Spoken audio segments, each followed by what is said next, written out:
Ya, selamat siang para siswa kelas 11 SMA Kristen Makedonia dimanapun kalian berada.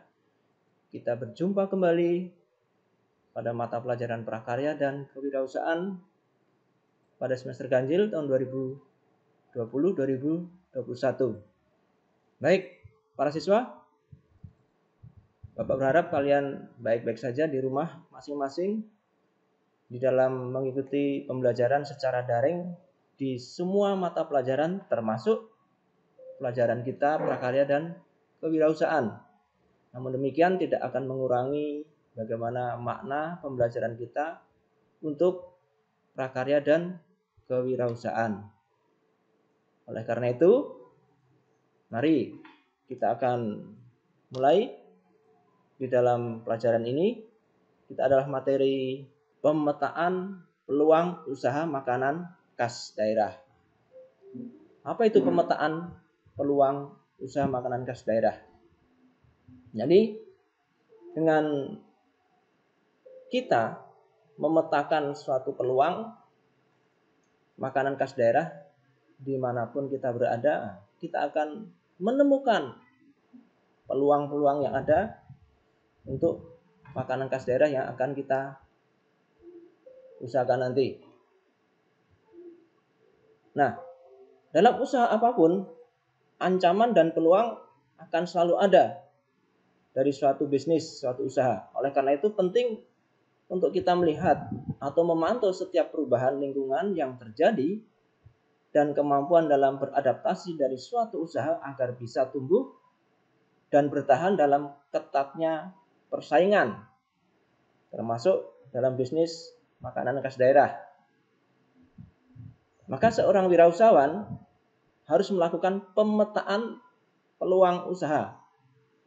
Pemetaan peluang usaha ini dilakukan untuk menemukan peluang usaha dengan memanfaatkan potensi-potensi yang ada. Pemetaan usaha juga dilakukan untuk mengetahui seberapa besar potensi usaha yang ada dan berapa lama suatu usaha bisa bertahan. Dan selanjutnya, pemetaan potensi usaha dapat didasarkan pada sektor unggulan daerah demi mendorong pertumbuhan ekonomi dengan mengedepankan kewilayahan dan pemetaan. Terdapat beberapa cara atau metode dalam melakukan pemetaan potensi usaha, baik secara kuantitatif maupun kualitatif. Di antaranya adalah dengan melakukan analisis SWOT.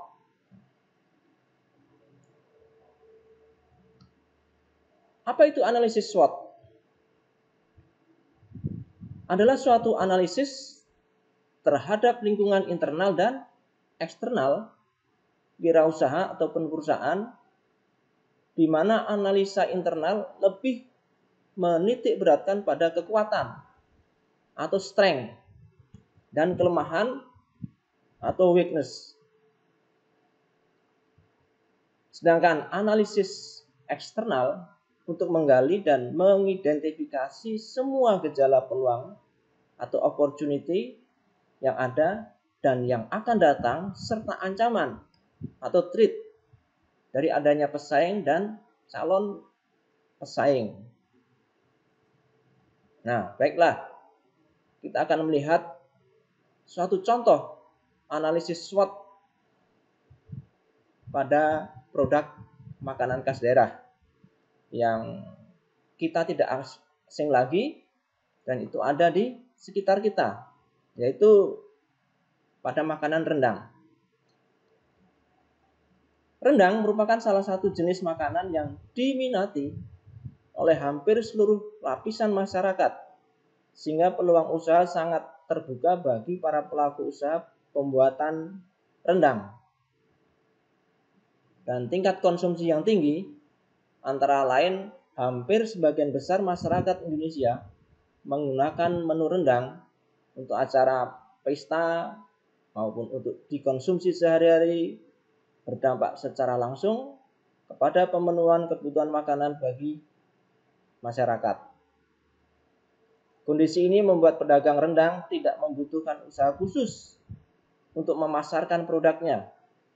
Pembeli akan datang langsung ke tempat pedagang rendang, baik yang di rumah makan maupun di rumah dalam bentuk usaha catering.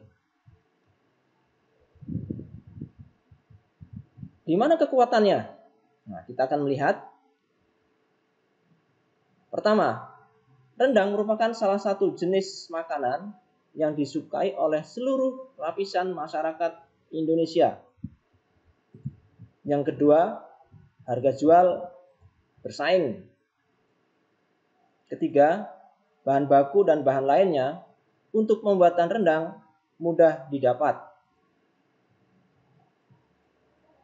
Hal yang perlu dilakukan setelah kita menganalisis kekuatannya adalah terus-menerus mempertahankan kualitas rasa. Jangan sampai berubah. Usahakan terus untuk mempertahankan harga. Semakin menonjolkan keunggulan rendang yang akan dipasarkan, tidak menggunakan bahan pengawet, dan dijamin sehat. Nah, itu kekuatan ya. Selanjutnya kita akan melihat kelemahannya atau weakness. Harga bahan-bahan seringkali tidak stabil. Daging sapi seringkali dicampur dengan jenis daging lain. Daging kambing, daging kerbau, yang tujuannya untuk mencari keuntungan. Hal yang perlu dilakukan setelah analisis ini adalah tonjolkan terus dalam hal rasa, sehingga walaupun porsinya tidak besar, tetapi karena harganya murah, maka akan tetap memiliki daya tarik bagi pembeli. Telitilah dalam membeli daging, kenali bentuk daging sapi dan daging lainnya, dan bentuk daging sapi yang sudah dicampur dengan daging lainnya. Jadi kita bisa melihat dari perbandingannya itu, itulah kita sudah melihat kelemahan yang ada. Nah, selanjutnya kita akan melihat peluangnya itu apa? Opportunity-nya. Pertama, kita dapat melayani pesanan secara catering ataupun untuk pesanan pesta. Kedua, kita dapat membuka warung makan atau restoran dengan menu khas rendang yang lezat. Nah, hal apa yang perlu kita lakukan setelah kita menganalisis adalah menyiapkan dan mulai menawarkan rendang pada pelanggan yang membutuhkan, baik untuk pesta, event tertentu maupun untuk makanan sehari-hari. Mulailah membuat rencana pemasaran rendang dari rumah ke rumah atau melalui daring. Mulai membuat rencana untuk membuka warung atau rumah makan yang membuat menu rendang. Nah, bagian terakhir kita akan melihat ancaman apa? Threat. Semakin banyak pesaing yang muncul apabila rendang buatan kita disukai konsumen. Dan kedua, kemungkinan harga pesaing lebih murah dari harga yang kita tawarkan. Nah, hal-hal yang perlu kita lakukan setelah analisis ini adalah menjaga kualitas rendang yang kita buat sehingga pelanggan tetap akan datang ke tempat usaha makanan kita dan tidak akan berpaling dengan usaha makanan rendang yang lain. Jangan terlalu cepat menaikkan harga jual ketika harga bahan baku, terutama daging sapinya, sedang naik di pasaran. Kita dapat tetap menggunakan harga lama dengan kualitas rasa yang tetap, namun dengan porsi yang sedikit diperkecil.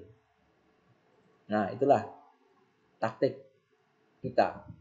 Dan kita sudah melihat keempat bagian, baik kekuatan, kelemahan, peluang, dan ancaman. Dan apa kesimpulan dari analisis SWOT pada makanan rendang ini? Maka kita perlu ada strategi yang dapat kita terapkan sebagai berikut.